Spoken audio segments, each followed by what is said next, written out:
और अब हम जिस खबर का विश्लेषण करेंगे वो आपके पूरे परिवार की सेहत से जुड़ी हुई खबर है। आपको जानकर हैरानी होगी कि आपके भोजन की थाली में से जरूरी पोषक तत्व गायब होते जा रहे हैं। यानी आप जो खाना खा रहे हैं उससे आपका पेट तो भर सकता है लेकिन पोषण नहीं हो सकता।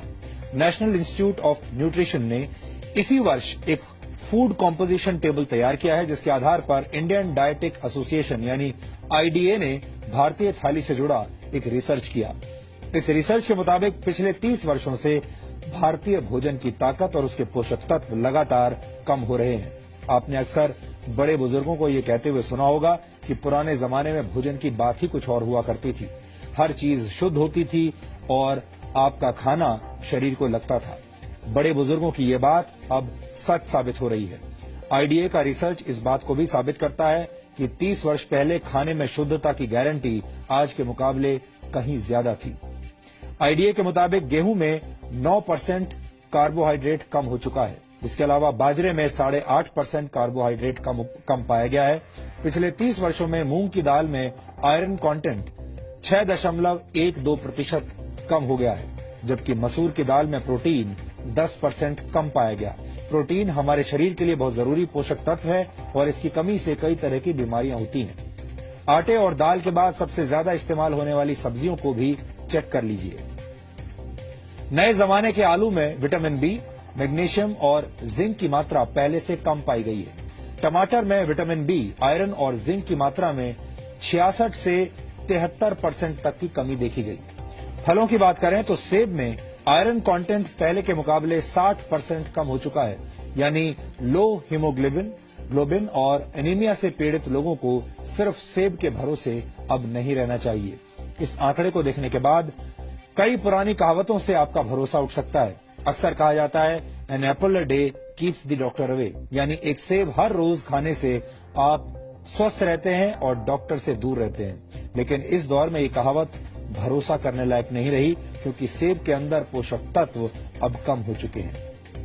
आईडीए ने इस रिसर्च को तैयार करने में नेशनल इंस्टीट्यूट ऑफ न्यूट्रिशन के फूड कॉम्पोजिशन टेबल का इस्तेमाल किया है। एनआईएन ने 528 तरह के खाद्य पदार्थों में मौजूद 151 पोषक तत्वों की जांच की है। इस इंस्टीट्यूट ने 30 साल पहले भी एक फूड कॉम्पोजिशन टेबल तैयार किया था और उस समय के खाद्य पदार्थों में न्यूट्रिशनल वैल्यू आज की तुलना में काफी ज्यादा थी। एक्सपर्ट्स के मुताबिक खेतों में पैदावार बढ़ाने और फसल को बीमारियों से बचाने के लिए पेस्टिसाइड्स और खाद का ज्यादा इस्तेमाल किया जाता है और केमिकल के ज्यादा इस्तेमाल से भारत की मिट्टी में पोषक तत्व लगातार कम हो रहे हैं, जिसकी वजह से खेतों में उगने वाले अनाज, सब्जियों और फलों के पोषक तत्वों में भी गिरावट आ रही है। भारत की मिट्टी में जिंक की मात्रा 43% कम हो गई है। इसी तरह बोरॉन 18.3%, आयरन 12.1%, मैग्नीशियम 5.6% और कॉपर 5.4% कम हो गया है। जाहिर है, जब फसल को पैदा करने वाले खेतों में ही पोषक तत्व कम होंगे तो खाने पीने की चीजों में न्यूट्रिशनल वैल्यू भी कम मिलेगी। इस रिसर्च के मुताबिक ऐसे अनाज, फल और सब्जियां खाने की वजह से आपकी सेहत पर अब फर्क पड़ रहा है, असर पड़ रहा है।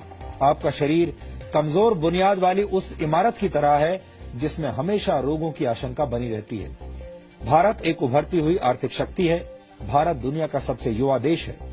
एनएसएसओ के मुताबिक भारत की कुल जनसंख्या में 47 करोड़ से भी ज्यादा लोग कामकाजी हैं, लेकिन भारत धीरे धीरे बीमार और थके हुए लोगों का देश बनता जा रहा है। दिसंबर 2015 में आई द लैंसेट की एक रिपोर्ट के मुताबिक सेहत के मामले में 5 ब्रिक्स देशों में भारत सबसे नीचे है। ब्रिक्स देशों में भारत के अलावा ब्राजील, रशिया, चीन और साउथ अफ्रीका शामिल है। 2013 में पूरी दुनिया में बीमार लोगों की कुल संख्या में से 20% भारतीय थे। भारत में इस वक्त 7 करोड़ लोग डायबिटीज के शिकार हैं और डायबिटीज का मरीजों की संख्या के मामले में भारत चीन के बाद दूसरे नंबर पर है। वर्ल्ड कांग्रेस ऑफ कार्डियोलॉजी के मुताबिक सन 2020 तक भारत में होने वाली 40% मौतें दिल से संबंधित बीमारियों की वजह से होंगी। भारत में हर 10 में से एक व्यक्ति किडनी की बीमारी से पीड़ित है और ज्यादातर लोगों को इसका पता तब चलता है जब उनकी किडनी 60% तक बेकार हो चुकी होती है। ये सारी बातें सुनकर आप चिंतित जरूर हो रहे होंगे। आप सोच रहे होंगे कि एक तरफ भारत के लोग बीमार हो रहे हैं और दूसरी तरफ हमारे भोजन के अंदर मौजूद पोषक तत्व भी कम हो रहे हैं। ये एक तरह से दोहरी मार है। लेकिन इस विषय पर हमारा आज का वीडियो विश्लेषण देखने के बाद आपको थोड़ा लाभ जरूर मिलेगा और आप ये समझ जाएंगे कि मौजूदा दौर में शरीर में पोषक तत्वों की कमी को कैसे पूरा किया जा सकता है।